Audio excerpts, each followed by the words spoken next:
Hi guys, it's Wade here with your Thursday spot on Pagan Perspective, and I am going to cover last week's topics and this week's topics simply because obviously last week I didn't post a video, and that is mainly down to the fact that I had an assessment the next day and I spent the whole of Thursday trying to get that done for the assessment, and then when I woke up Thursday morning trying to do it, Friday morning even, I just couldn't do it because I totally forgot because of the Japanese thing. And I was on the bus and I was like, I've totally forgot to do my video. So, obviously I didn't do that. I was going to do it Sunday, but I'd rather do it all now and cover it all. I have made this video twice now, but it just cut out halfway through the second section, so I've deleted all the videos off my camera, and hopefully this one will actually work. So, last week's topics I'm going to cover, and then I'm going to cover this week's topics. I've done a little bit of research, but I really want this to just be me talking to you lot and giving my initial thoughts as opposed to what I found on the internet, because at the end of the day, that isn't my perspective, that's what I found on the internet. My perspective is what I know now without any help from that. So, here I go. So, I haven't actually watched any videos from this week or last week, because I don't like to... I've decided that I don't want to have that interfere with my views anymore, because when I'm posting videos I tend to just be like, oh, and so said it on Monday, so said it on Tuesday, and I don't really want to share it. I'd rather just share that with you from my view so you know what I'm actually talking about. So, first topic was last week's, which was connection and disconnection week, and Asakari Baralai, I'm not sure if I said that right, he or she asks, connecting with the elements, like getting to know fire, water, earth, air and spirit. Right, on this topic, first of all, I do want to say I work with the elements a lot, more than I do the god and goddess, simply because I find them more grounding. Not that I don't find the god and goddess more grounding, but you can actually work with these on a physical level, and sometimes for a lot of people who are visual and I think it's kinesthetic, which means you work with things, learners, it's a lot easier to work with things around you when you're growing your faith. So first of all, working with fire, obviously you can do fire scrying, flame scrying, which is things like looking into a candle and trying to divine from that, trying to find things within that. Also, you can also create a fire, nice little, maybe even burn herbs in a cauldron, burn the fire inside the cauldron, which I don't recommend for all cauldrons because some do actually explode, so that's not a good thing. So do check your cauldron beforehand. I think it needs to be cast iron to be okay, but I'm not 100% sure, so do Google that before you do it. Connecting with the elements is really up to you, how you find it easier. So for me, to work with fire, I found that working with candles and flame lit candles was the best way for me to go about that. Water, I've always had an affinity with water anyway. I did swimming, got all my grades for that. So really all I did for that was I found that tarot was a connection to water, so I always had this connection with divining anyway, but the best way if you want to connect with water solely is maybe scrying a black cauldron, which is when you put water inside a black cauldron. Really, I'm just going to give you ideas of scrying on this whole thing, because, not scrying, divination, because they are where you use the element and you get to know the element. And yeah, you can go out into a babbling brook and have a lovely time examining the scenery, but this is more of a way where you work with the element. So if you are working with water in a black cauldron for scrying, I'd see that as kind of developing your usability with that element. So that is basically, they're all just forms of divination. Earth, Earth's kind of different. You could use crystals, but then obviously you have crystals that are meant for different stones and different elements. So maybe you could work with earth, maybe plant a garden. I don't really actually know. I'm not really, the only things I can think of divination wise, you could do flower divination. Maybe that would be a good divination for that. We actually talked about that on my radio on Sunday for our Astara special, which I'll be going into Astara later on in the video. Anyway, yeah, you could do flower divining, which is when you basically look at the flower's type, Google that, find out what that means, what the sign of that means, what the petals mean, and then look at it on a visual level. What do you think it's saying to you? And then on the topic of air, of course, you could do things like fly. No, you could do things like incense, work with incense, smoke. Divining, which is basically you burn a lot and then you look in the smoke for anything. I really don't. So the thing is, the question here is you're asking more of a what is our views on how to connect with the elements and work with them, and getting to know them. And I've always found that divination was my strongest point, on top of like my empathic abilities, but which that ties in as well. So I've worked with them through divination. So all I can say to you is fire, candle, just the candle, light it, and work with that. You can even meditate on the candle, which means you put it in front of you, and then obviously you let your mind go, which would kind of be divining as well. Or you could just meditate with your eyes shut. And you could also actually listen to CDs of the sounds, that might help you. Water, like I say, scrying in a black cauldron. You can scry with a mirror, but obviously that's not working with water. So black cauldron, water in there, darken the room, light a few candles. Yes, it's a little bit scary. I've done it before, and it's even scary when the white mist comes through. That's what you'll start to see, a white mist, and then it will slowly form into a almost like a dreamlike image within the water, and you'll have to pick out your what happens in that, and maybe jot them down in your book of shadows. That's a good way of working with water. Also, on top of that, then you've got earth, which you can work with, like I said, flower divination, which I've never actually tried, but Arienda, my friend, has actually started to look into that, because obviously we said it on, like I said, the radio, as an idea for a starter. So maybe that's a nice little thing you could do. Look into flowers and analyse their petals, how they're shaped, if it gives you any feelings. Google it, see what it's actually meant to do, and see if that relates to you in any way, all the things that happen in the week. And then for air, obviously you've got smoke divination, which kind of ties in with the fire as well, but you're looking into the air, which is smoke, and seeing kind of the refractions of light within the air, and the images that, maybe even the clouds. Clouds would be quite a nice form of divination as well, if you're into that.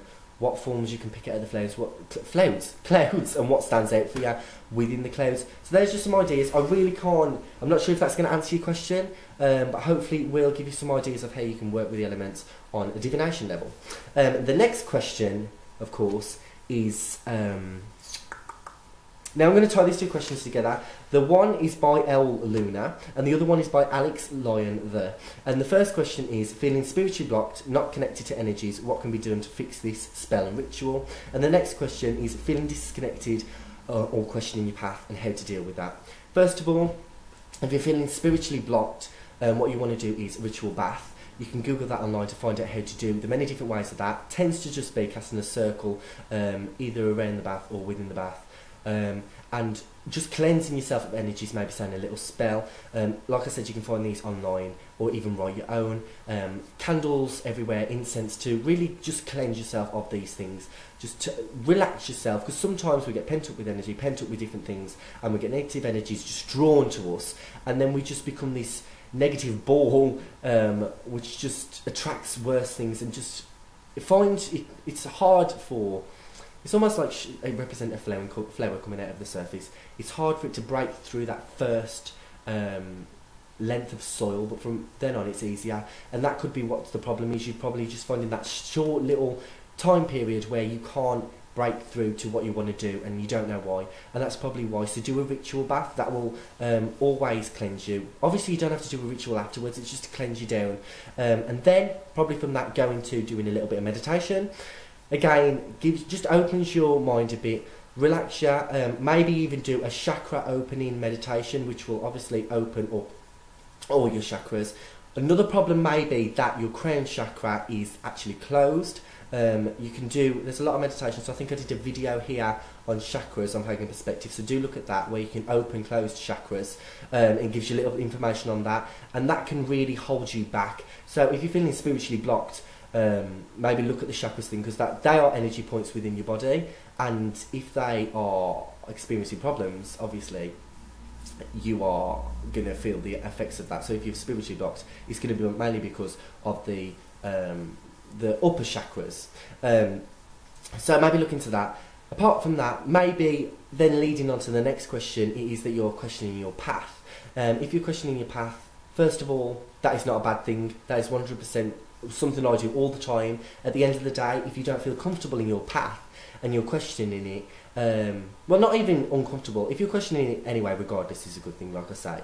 But if you feel uncomfortable within that, maybe you aren't suited for that label. Sometimes there isn't a label to describe how you believe, and that's what's good. I think that's what draws a lot of people to paganism. Well, not draws them, puts them in paganism, because they have such vast beliefs.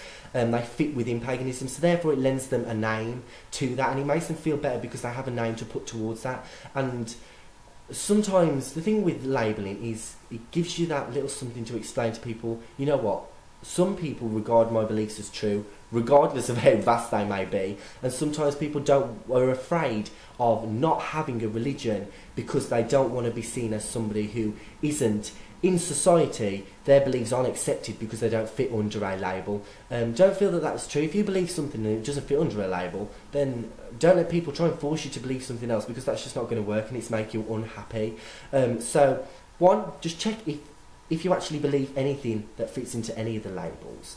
And if you don't, then don't worry about it. You believe what you believe, and if there isn't a label to suit that, then that's fine. A lot of people as well come into Wicca and later on find that it's not what they want and then go into paganism, which is a very popular thing that actually happens because they find that the whole... there's a lot of structure within Wicca, I find, and obviously when you go to paganism, it incorporates a lot of religions, so they feel a bit more freer, and they don't feel they have necessarily obligations to fit into a certain structure of a religion, which Wicca does tend to have.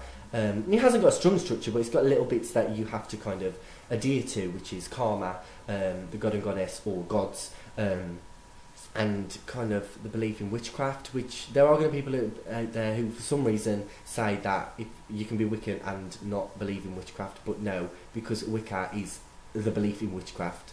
That is the whole point in the religion, so I'm sorry for anybody who gets offended by that, but that is the truth. And I don't know why people are posting videos on YouTube going, oh, I'm Wiccan, but I don't actually do any witchcraft because I don't believe in it. I'm sorry, but then you're pagan. Wicca, the name Wicca, actually originates from the word to either, one, bend or manipulate, which is witchcraft, or two, witchcraft. So just take it somewhere else, love. So yeah, basically that is what I've got to say. If you're questioning it, that's fine and that's good. You should always question it, because at the end of the day, we're only going to grow if we question who we are. And sometimes, yeah, you're going to feel like, oh, I don't really want to leave that behind. I've spent so much time studying that certain path and now I don't feel it fits. Maybe I should pretend. No, don't pretend, because you're going to put more pressure on yourself. Fit into what you want to fit into, and don't force yourself to do anything other than that. If you're comfortable within a path and there are slight things that you don't agree with, then that's fine. Sometimes those things fluctuate between the majority of the people within the religion anyway, but when you start to get 5 or 6 things that you don't believe within a path, then if you don't really connect with that, if your beliefs don't fit under that name, don't continue to use it, because it's pointless. Because the whole point in the label is to show people that a certain belief system you believe, and if you don't believe that system, then what's the point in using the name? Are you using the name simply to say that you have a belief system that's recognised? Because at the end of the day, it doesn't matter if it's got a name or not. What you believe is what you believe, like I say. You shouldn't need a label to make you seem religious. I just don't understand that. Well, then again, then we get onto the argument: is religion just all organised faiths that are set? Are people allowed to have beliefs outside of that that can be classified as a religion? But we're not getting into that because that's just a whole other story. So that's what I've really got to say. If you're feeling disconnected, ritual bath, meditate, maybe do a little things that maybe spark your interest again. Maybe look at another part. If you can't, sometimes you can't connect to things. Some people can't meditate at all. And don't pressure yourself to do that. It'll come over time. Some people find problems with that, and that doesn't mean that you need to continue to have baths. Some people just can't do that. So do try to do things, but if you find that something is actually blocking your way, and you've done the chakra thing and everything, don't worry about it. Maybe something else is for you. Maybe something else. Maybe you're not meant to do that because you are more capable of doing something else, and it's trying to say stop doing that because you can excel in this other area of study. So just take that away with you, and hopefully that can help a few of you. And then bringing on to this week, which I haven't actually read this yet, so this could be interesting. It's called, the title of this week is called Ostara Prep. Thanks, Cara. And the first question is from Wood Wife Green. I'm getting ready to start planting some of my garden. How about pagan gardening rituals? Personally, I don't have a garden to myself, and I have never planted anything. Well, I have planted things, but not spiritually. So I don't really know. So I'm sorry I can't actually answer that question. The next one is from Jeffrey Stone. Herbs.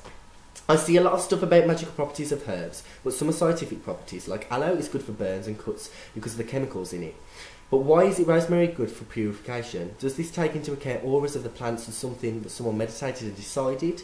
This has always bothered me. I always explained it as the energy of the plant, but I'm not sure. Well, I did actually think about this a while back, and I've come to the conclusion that these things throughout time have been practiced and perfected and gone through trial and error, and some things have eventually been able to be proved by science, and some things are then put into the magical properties department along with the things from science, depending on how you view the world. So all I can really say is, yeah, the thing is, medicines have originated from trial and error, people trying things out on people and agreeing that they worked to help a certain thing. The same thing with magical properties. They've been used for that certain thing over and over and over again and become renowned for being able to do that specific thing.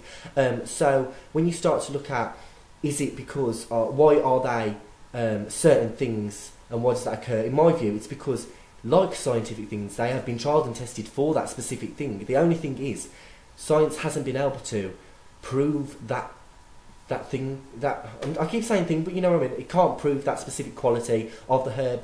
I also found as well, rosemary is good for lust and love. Now, that's where I start to get to and what's going on, and I generally just settle on what the majority say it is for. The thing is with herbs, it's hard to research information on their origins and when they've been used and who, because a lot of people use them for different things, and I think it's kind of like spellcraft. When you work with spellcraft and things like that, it's all down to what works for you, and I think once you find something comfortable, work with it. If it works, it doesn't. It's all down to you, and I suppose it actually kind of depends on your energy and what your energy can take from a certain energy. I suppose if you kind of have the two energies, and you have the rosemary, your energy, for some person, their energy might be, let's do it in colours, there might be blue, and the rosemary is red. So when you mix that, you get a purple. So that is one outcome, so maybe that's purification. But, for example, say person B comes to the rosemary to use it, they are green, and the rosemary is red, and then they create a brown, I think.